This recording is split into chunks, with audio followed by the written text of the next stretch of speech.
Well, the title of my presentation is Anatomy of a Nation. And please note the word anatomy. I'm going to present a satire today, and I'm sure everyone understands satire.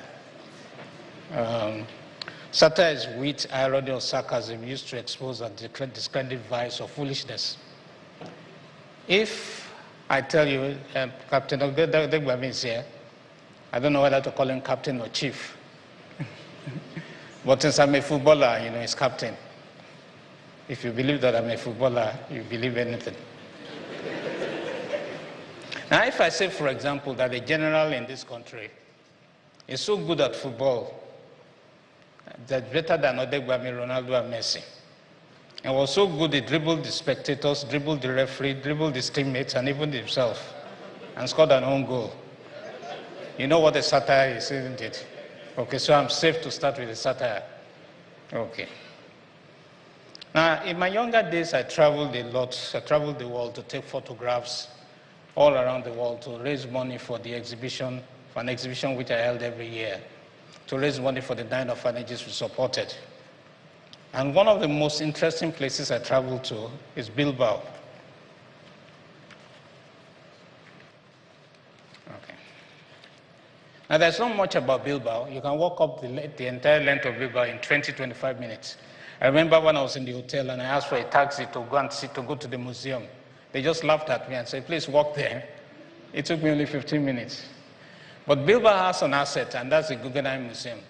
It's an incredible piece of architecture. It was designed by Frank Gehry, an American architect. It's what we call a deconstructivist. And if you've never been to Bilbao in Spain, I encourage you to go there. It's incredible. It will inspire you. But by far the most interesting place I've ever been to is a country called Garinga. That's a flip in the name. It should have been named Ijagari, but Garinga sounds better. Ijagari is a reference to class warfare over economic resources. For those who don't know, Gari is the granulated cassava staple with an underappreciated capacity to bloat the stomach. Garinga politicians like to serve it during elections because it creates the impression that people are well-fed, even if they're suffering from kwashiorkor. They used to call it palliative, but now it's been reclassified as stomach infrastructure. But the elites don't take Gari, they take rice, jollof rice. You'll see the relevance of that later, but suffice today that the poor can't afford rice. Now, the ideology of the Republic of Garinga is interesting. It's fully homegrown. Some people have communist ideology, some people have socialist ideology, some people have capitalist ideology, but the ideology is what defines the economy that you have. If it's a capitalist economy, you're encouraging private ownership of capital and assets. If it's communist, then the government owns everything. If it's socialist, you can't make up your mind whether the government owns or whether the individual owns. But Garinga doesn't run any of those ideologies. The ideology came from, it's a concept only derived from the social and economic model of Molue boss. These bosses used to be ply Lagos, but they've been banned. They are weapons of mass destruction.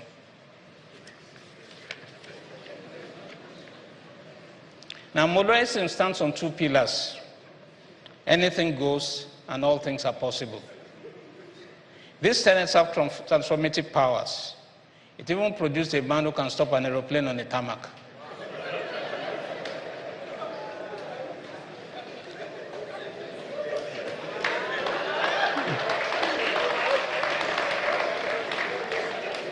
They have produced incredible election results. The number of votes cast always outstripped the number of votes registered voters. At the polling booth, it can go be 550 votes, but by the time it turns to the headquarters, it's 5,000 votes. That's a miraculous transformation. Now, Garinga is a materialistic, power-oriented society. Who you know matters more than what you know. You can even buy justice. You can lock up anybody. You can report a case to the police, but end up being locked with the one locked up. Remember, ideologically, all things are possible. The population is divided into 3 bands. Band A, Band B, Band C. Your band determines your rights. including the right to complain and the quality and quantity of electricity supply you get. If you are band A, your sash color is sunshine yellow. Your own done better. You get to exercise the right to pay extra for what you're entitled to. Members of this band complain to themselves at country clubs. Electricity bills are calculated by a unique calculator. It has only keys for addition and multiplication. If you are band B, your own color is green. That's because for you, it will always be greener on the other side. You can complain on radio and social media. But if you are band C, you can only complain to God.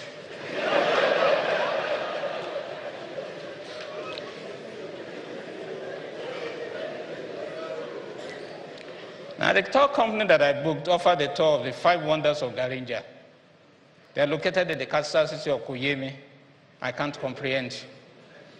It's called Kuyemi because a humongous amount was spent to build it, yet it does not have one singular global architectural icon. The stadium was said to have cost as much as the tallest building in the world, the Burj Khalifa. These are the 5 wonders. Wonder number 1, intelligent fire. They demonstrated how this works when we visited. The fire entered the building, climbed the stairs to the 15th floor, walked down a corridor, ignored several offices, and burnt only the accounts department of the parastatal.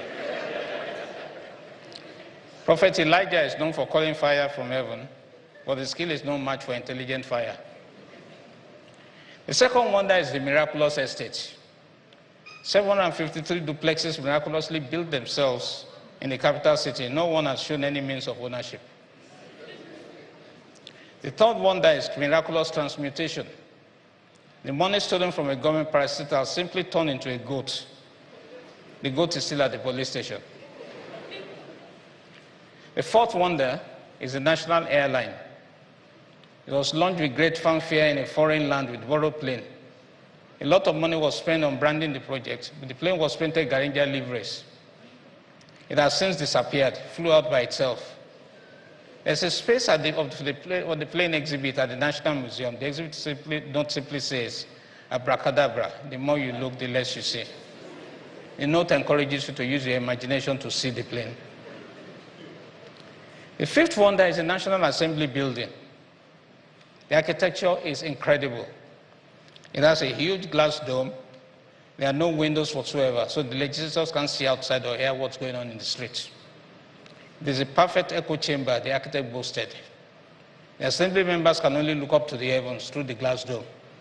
This explains why they tell Garingites to look up to God the way they look up to God and thank Him for His abundance. But how do they breathe in these windows? Oxygen is often pumped into the dome. However, at high levels, it has a side effect. It affects memory. That is why many legislators forget where they came from. Incidentally, when I asked how much the legislators earned, nobody seemed to know. Not even the accountant of the National Assembly. But also the National Assembly has robust debates and has introduced key legislation. So robust are the debates that a senator once brought 2 of his wives to the floor of their chambers to reinforce a point he was making. They were his PowerPoint presentation. The most notable bill passed by the National Assembly is the National Amity Transcendent Adulation Symbiotic Hospitality Accreditation Bill. It goes by the acronym NATASHA. Now, it's been hailed as the mother of all legislation. I Googled Natasha to learn more about the bill, but the Google kept up bringing out the face of a woman. Now, the other bill the National Assembly is considering is a bill sponsored by the youths to change the national anthem yet again. They want something that reflects the values of the Garinga as exemplified by our legislators. It's rather revolutionary and contemporary, though I must say the first 2 lines appear to be creative popularization. Look at the wording.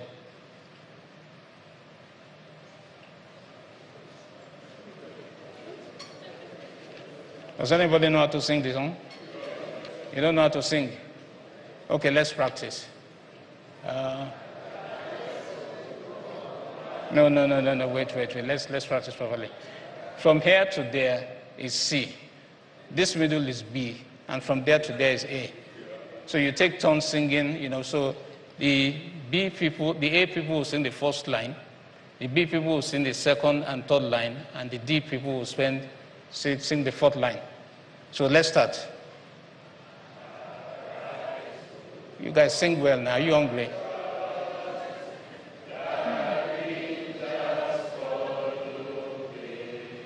Dodo àti ráìsì kò gbọ́dọ̀ kọjá wọ́n jẹ wọ́n kò gbogbo.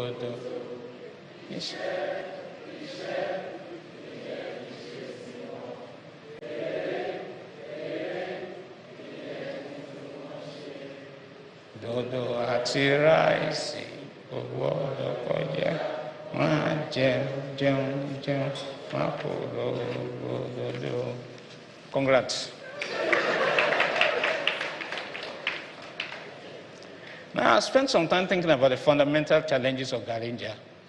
Why is there an unreasonable number of poor people despite the abundance of Gari? Why is the democracy not deep? Now, there are a few things that Garinga needs to pay attention to. The first is the rule of law. It has limited jurisdiction. It's only applicable to the masses. There's no justice in the land. Rule of law must replace law of rule. The country must be strong on policing, especially crimes that batter the image of the nation and deprive the masses of welfare. Needless to say, there's a need for police reform. I'm not talking about changing of police uniform. There's a need for a strategic revamp of the image of the country. A passport ought to enhance the citizens, not subtract from them on international borders. The Garinga passport subtracts. Number 3, in the field of education, we no longer teach children values. When a society is power and money-oriented, but lacking in moral values, and immorality pestilence will arise. That disaster will erode trust in that society, affect commerce and the cost of capital.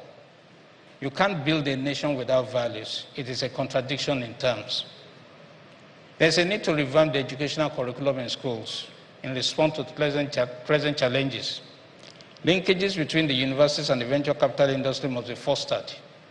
There's a need to create a platform on the stock exchange for young tech companies so investors can cash out.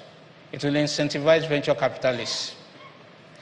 Colleges of technology must be colleges of technology. MIT is a college of technology. Why is it incomparable to Yaba College of Technology?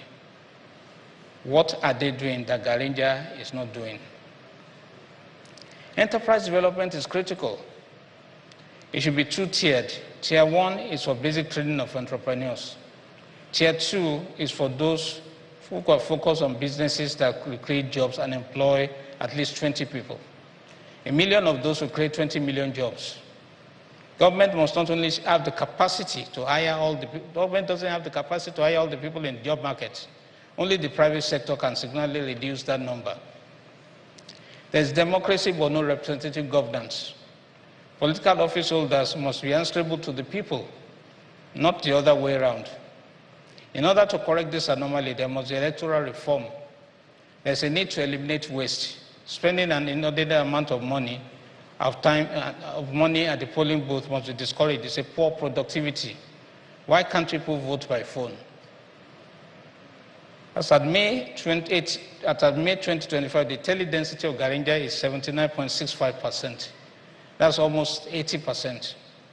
The people pretty much do everything with phone. They send money to the village by phone, book appointments by phone, do remote meetings by phone, buy concert tickets by phone, choose menu by restaurant by phone, set up shops and business by phone, publish books by phone, read religious texts by phone, attend church on Sunday by phone, do medical diagnosis by phone. They connect and date each other by phone. They pay taxes by phone. They even pay God by phone. If we truly want representative democracy, it is the way to go. Instead of spending 8 or 9 hours to vote, it can be done in 3 minutes. In the present system, you have to carry your bed and pillow to the polling booth. Voting by phone is a much cheaper system. No printing of ballot paper, no logistics, no deployment of hundreds of thousands of electoral officers, just technology. We can even see the result in real time, same way we see the number of likes or posts on X or Facebook. How about rural areas? We can start with the cities. Not that the rural areas don't know how to use phones anyway. They do. They collect money by phone. For effective coverage, you can approach Starlink or for special class-like coverage for the rural areas. Most facilitated the communication at the start of the Ukraine-Russia war. He just moved a few satellites. What if the system is hacked? That's a data security issue. There are technological solutions to solve it. And anyway, the current system is being hacked too. It's hijacked by hoodlums. Ballot boxes are destroyed or stuffed in and ballot papers are burnt. There's a constant threat of violence. Why not give the people the option of voting from the safety of their homes? Technology makes the tracing, the rigging easier, and breaches can be alarmed. We do a test run first, and then localize it. For security measures must be embedded in mobile voting. It must be end-to-end verification. Voters must be able to verify that their ballots have been accurately cast and then counted. Number 2, there must be multi-factor and biometric authentication. Number 3, the system must be transparent and auditable. It must be open source to secure experts and to security experts and election officials. And even citizens can verify the software is secure. Number 4, the votes must be air-gapped, that is taken offline as election officials by election officials so that they cannot be compromised on the internet while still being counted. Encryption technology must be deployed. The digital ballot must be printed and counted like other ballots. Now, my son is a design engineer, and I troubled him for this lecture. I said, can you simulate voting by phone for me? Just give me a rough draft of how long it will take to vote by phone. Now, for this, you have to, I want to use your imagination. Let's imagine that there are 4 gubernatorial candidates in the election. Madam Sisi Oge Hamdallah Tolowo Okere of Tiwantiwa Gbogbero Party, TGP. The motto is togetherness is the key to the kingdom. Everyone is welcome. The second candidate is Mazi Chukwemeka, very ambitious status. He's from the Labour Party. We are their neighbors. Even if you don't show up for 4 years, we are with you in spirit. That's their motto. Malankunu Gidado, Intercontinental Development Party, IDP. Garinga will be like Dubai in 3 months by the grace of God. Then John Dele Baptist, otherwise known as John the Baptist. He belongs to You Chop, I Chop Party, UCICP. And this is their motto. We're not greedy. We believe in turn by turn. We even serve puff-puff. Now, this is what my son came up with. Can we play a short video? The following is a demonstration of how citizens of Garinga can vote for their preferred candidate. When the user lands on the homepage, they can choose between English, Yoruba, Hausa, or Igbo. If the user chooses Yoruba, they are taken to a page where they can see the text has been translated to Yoruba. If the user goes back and chooses Hausa, they will also see that the text has been translated to Hausa. For the purposes of this demonstration, we are going to use English. On the onboarding page, we see that this platform is a secure and transparent voting platform for the people of Garinga. It enables simple voting, and by the end of it, the user will get verified results based on the votes that have been given so far.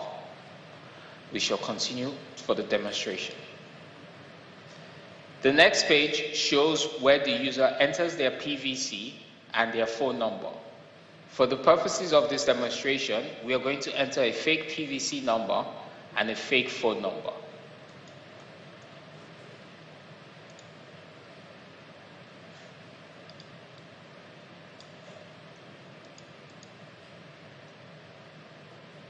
And we will continue. The PVC number and the phone number will be verified, and a text message will be sent to the phone number so that the user can enter to verify that it's correct. For the purposes of this demo, we shall enter 123456 and verify. Once the code has been verified, a simple message to show how the vote is recorded and secured is shown to the user. It shows what is done with the phone number, it shows that the vote is kept anonymous, and it shows that it's one vote per person. We shall continue to the ballot. On the ballot, the user sees the candidates that they can vote for. We have John the Baptist for UCICP, Madam Sisi Oge for TGP, we have Malam Kunu for IDP, and Mazi Chukwuemeka for NP. For the purposes of this demo, I will be choosing Madam Sisi Oge,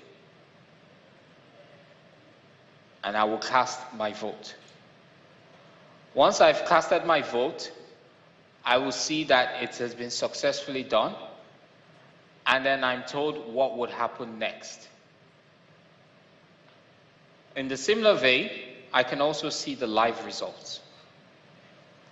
And as we can see, Madam Sisi Oge is currently in the lead with 365 votes, and John the Baptist is currently last with 156 votes.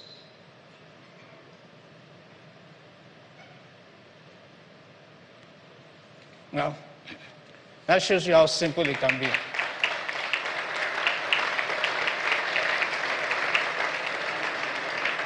Now, if we want the youth to take power, you got to give them technology. And some people will tell you it's not possible. It is possible. The question we have to ask ourselves is, what will Dubai do? And what will China do? I want to thank you for listening. I'll be greeting Garinga with my ideas. I'll give you an update when I come back. Thank you. God bless our country.